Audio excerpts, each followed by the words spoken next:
नमस्कार साथियों, कुछ बात करें यूट्यूब चैनल पर आपका बहुत बहुत स्वागत है। गायत्री मंत्र हमारे भारतवर्ष के सांस्कृतिक क्षेत्र में, आध्यात्मिक क्षेत्र में बहुत उपयोगी मंत्र माना जाता है। ये मंत्र आप सब जानते ही हैं। ओम भूर्भुवः स्वः तत्सवितुर्वरेण्यं भर्गो देवस्य धीमहि धियो यो नः प्रचोदयात्। इसका अर्थ है कि वह परमात्मा जो हमारे लिए प्राण है, हमारे जीवन का आधार हैं, सुख प्रदान करते हैं जो, और दुखों का नाश करते हैं, वह परम तेजस्वी हैं। हम उनको अपने अंदर, अपनी अंतरात्मा में धारण करें, वह परमात्मा हमें सन्मार्ग की ओर प्रेरित करें। यह मंत्र है साथियों। अभी सवाल ये उठता है, प्रश्न ये उठता है कि इसे हम इतना उपयोगी मंत्र क्यों मानते हैं। ये ईश्वर से प्रार्थना है और वस्तुतः ये एक प्रेरणा है जो हम अपने आप को स्वयं देते हैं।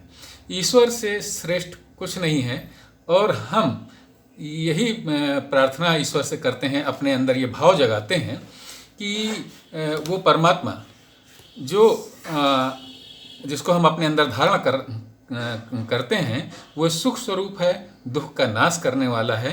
तो जब हम ये सोचते हैं कि वो परमात्मा जिसको हम अपने अंदर धारण कर रहे हैं सुख स्वरूप है, यानी हमें सुख प्रदान करेंगे और हमारे दुखों का नाश करेंगे, वही हमारे प्राण हैं, हमारे प्राणों का आधार हैं, तो हमारे अंदर एक प्रेरणा जागती है, एक आत्मविश्वास जागता है और हम उनसे ये प्रार्थना करते हैं कि हे परमेश्वर, आप हमें सन्मार्ग की ओर प्रेरित करें। तो ये स्वतः को प्रेरित करने वाला एक मंत्र है। यजुर्वेद का ये मंत्र है और इसे सावित्री मंत्र भी कहते हैं, सविता मंत्र भी कहते हैं। सविता मतलब सूर्य। तो सवाल उठता है कि जब हम ईश्वर से प्रार्थना कर रहे हैं तो सविता, इसे सूर्य मंत्र क्यों कहा जाता है। ईश्वर को हम में से किसी ने नहीं देखा, हम उसे परम तेजस्वी मानते हैं और परम तेजस्वी मानते हैं और उसकी कल्पना हम कैसे करें कि कितना तेज होगा। तो इस पृथ्वी पर जो सबसे अधिक तेजवान है वो है सूर्य। सूर्य के तेज को हम अपनी आँखों से भी देखते हैं, अपने आसपास महसूस भी करते हैं। सूर्य की किरणों से हमें जीवन प्राप्त होता है, वनस्पतियाँ प्राप्त होती हैं, हमारे जीवन को संचालित करने वाले सभी तत्व सूर्य से प्राप्त होते हैं, सूर्य की किरणों से प्राप्त होते हैं। तो वो ईश्वर, तो जो जिसने सूर्य को भी बनाया है, वो सूर्य से लाखों करोड़ों गुना अधिक तेजवान है। तो सूर्य के तेज की कल्पना करके, जिसे हम सूर्य को महसूस करते हैं, तो उस सूर्य के तेज की कल्पना करके हम ईश्वर के तेज की कल्पना करते हैं और उस तेज को अपने अंदर धारण करते हैं। इसलिए इसे सविता मंत्र या सूर्य मंत्र कहा जाता है साथियों। तो महाभारत में भी महाभारत के अनुशासन पर्व के 150वें अध्याय में श्लोक 69 से लेकर के 75 तक गायत्री मंत्र की महिमा का वर्णन किया गया है। इस मंत्र में ये कहा गया है कि जो इस मंत्र का जप करता है उससे आग, पानी, राजा, राक्षस, हवा, सांप आदि का भय नहीं प्राप्त होता और वह व्यक्ति अपने जीवन की सर्वोत्तम अवस्था में जीता है। तेषां विद्यते दुखम गच्छति पराम गतिम, यानी कि उसे कोई दुख नहीं होता जो गायत्री मंत्र का जाप करता है और वह परम सुखमय स्थिति में जीवन निवास करता है। तो सीधी सी बात है, जिसे कोई भय नहीं होगा वो अपना सुखमय जीवन तो जिएगा ही। हम में से कुछ लोग ऐसा भी समझते हैं कि यह तो अंधविश्वास मात्र है, मंत्र जाप से व्यक्ति भौतिक और आध्यात्मिक उन्नति कैसे कर सकता है। तो इस मंत्र की महानता का ऐसे वर्णन किया है विद्वानों ने कि जब हम प्रतिदिन प्रत्येक समय अपने मस्तिष्क में यह विचार रखेंगे कि हम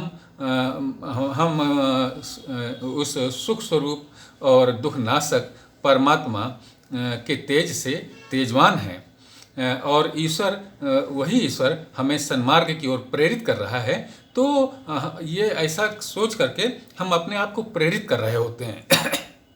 तो जब इतनी तेजवान, इतनी बलिष्ठ विचारधारा को प्रतिदिन और हर समय, हर क्षण अपने अंदर हम समाहित किए होते हैं,